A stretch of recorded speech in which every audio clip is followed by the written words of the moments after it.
കൊല്ലം തേവലക്കര സ്കൂളിലെ വിദ്യാർത്ഥിയുടെ മരണത്തിൽ അന്വേഷണ റിപ്പോർട്ടിന് ശേഷം നടപടിയെന്ന വിദ്യാഭ്യാസ മന്ത്രി വി ശിവൻകുട്ടി. സ്കൂളിലുണ്ടായത് അനാസ്ഥയാണ്. പ്രധാന അധ്യാപകനും അധ്യാപകർക്കും എന്താണ് ജോലി? സ്കൂളിന് ഫിറ്റ്നസ് നൽകിയവർ മറുപടി പറയേണ്ടി വരും. കുറ്റക്കാർക്കെതിരെ വൈദ്യുതി വകുപ്പും വിദ്യാഭ്യാസ വകുപ്പും കർശന നടപടിയെടുക്കുമെന്നും മന്ത്രി പറഞ്ഞു. തൊട്ടുയർന്ന ഉദ്യോഗസ്ഥന്മാരെ അറിയിച്ചു. അവര് വിദ്യാഭ്യാസ ഡെപ്യൂട്ടി ഡയറക്ടർ, ജില്ലയിലെ കാര്യങ്ങൾ നോക്കുന്ന ആള്, DE ഉണ്ട്, അവിടെ AE ഉണ്ട്. ശരി, ഇവരാരും ഇത് പരിഗണിക്കുന്നില്ല. മന്ത്രി അവർ അറിയിച്ചോ ഇങ്ങനെ ഒരു വിഷയമുണ്ട്, ഇലക്ട്രിസിറ്റി ബോർഡ് മന്ത്രിയുമായിട്ട് സംസാരിച്ചുകൊണ്ട് നമുക്ക് ഈ കാര്യം ക്രമീകരിക്കണമെന്ന് പറഞ്ഞോ. അപ്പൊ ഇതെല്ലാം ഒരുപാട് അന്വേഷണത്തിനൊന്നും പോകാതെയുള്ള കുറ്റകൃത്യങ്ങളാണ് ചെയ്തിട്ടുള്ളത്. അപ്പൊ കുറ്റം ചെയ്തവർ അത് ശിക്ഷിക്കപ്പെടണമെന്നുള്ള കാര്യത്തിൽ യാതൊരു സംശയമില്ല. ഫിറ്റ്നസ് കൊടുത്തവർ അതിന് മറുപടി പറയേണ്ടി. ഒരു കാരണവശാലും ഇതിന് ഫിറ്റ്നസ് കൊടുക്കാൻ വേണ്ടി പാടില്ലല്ലോ. അവൻ ചെരുപ്പെടുക്കുന്നതിന് വേണ്ടി ഷെഡിന്റെ മുകളിൽ കയറി അതൊന്നും ഒരു കുറ്റമായിട്ട് കാണാൻ വേണ്ടി കഴിയില്ല. ഇതൊക്കെ കുട്ടികളുടെ സാധാരണഗതിയിൽ കളിക്കുന്ന അവസരത്തിൽ ചെയ്യാറുണ്ട്.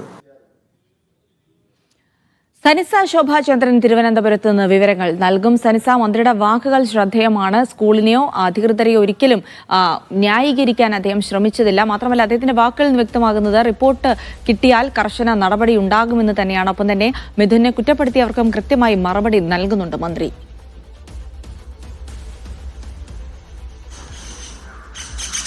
ജിൽസി, ഇന്ന് ഉച്ചയോടുകൂടി തന്നെ വിദ്യാഭ്യാസ വകുപ്പിന്റെ വിശദമായ റിപ്പോർട്ട് പുറത്തു വരും. അത് പുറത്തു വരുന്നതോടെ കർശനമായ നടപടി സ്വീകരിക്കുമെന്നാണ് മന്ത്രി പറഞ്ഞിരിക്കുന്നത്. സ്കൂൾ കോമ്പൗണ്ടിൽ ഇത്തരത്തിലൊരു വൈദ്യുത കമ്പി പാടില്ലാത്തതാണ്. ഈ സ്കൂളിന് ഫിറ്റ്നസ് ലഭിച്ചിട്ടുണ്ടെന്നാണ് പറയപ്പെടുന്നത്.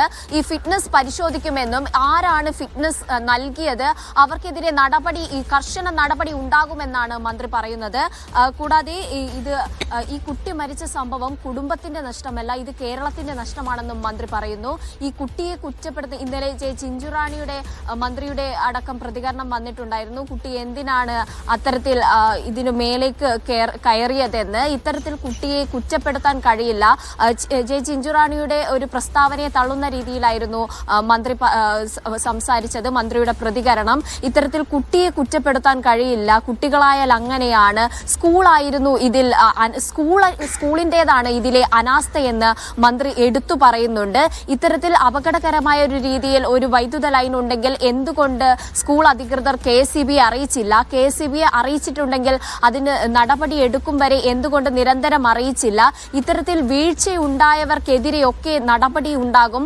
ഉച്ചയോടെ റിപ്പോർട്ട് വരുന്നതോടെ വീഴ്ചയുണ്ടായവർക്കെതിരെ കർശന നടപടി ഉണ്ടാകുമെന്ന് മുഖ്യമന്ത്രിയും അറിയിച്ചിട്ടുണ്ട്. അതുപോലെ തന്നെ KSEBയും നടപടി ഉണ്ടാകുമെന്ന് അറിയിച്ചതായാണ് മന്ത്രി പറയുന്നത്.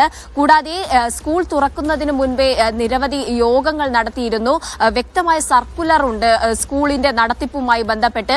ഈ സർക്കുലറിൽ പറയുന്ന ഒരു കാര്യവും സ്കൂളിന്റെ ഭാഗത്ത് നിന്ന് ഉണ്ടായിട്ടില്ലെന്നും മന്ത്രി പറയുന്നു. ഇത്തരത്തിലുള്ള ഒരു സ്കൂളിന്റെ പ്രധാന അധ്യാപകനും പ്രിൻസിപ്പാളും എന്താണ് ചെയ്യുന്നത്? ഇത്തരത്തിലൊരു വലിയ അനാസ്ഥയാണ് നടന്നിട്ടുള്ളത്.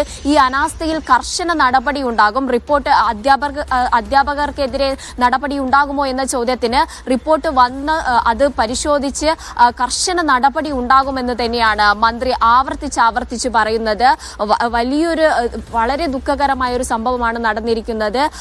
വിദ്യാർത്ഥിയുടെ ആ ഒരു മരണത്തിൽ യാതൊരു വിട്ടുവീഴ്ചയ്ക്കും തന്റെ വകുപ്പ് താനും തയ്യാറല്ലെന്നും മന്ത്രി പറഞ്ഞു വെക്കുന്നു. അധ്യാപകർക്കെതിരെയുള്ള നടപടി ഉണ്ടാവാനുള്ള സാധ്യത തന്നെയാണ് മന്ത്രി പറയുന്നത്.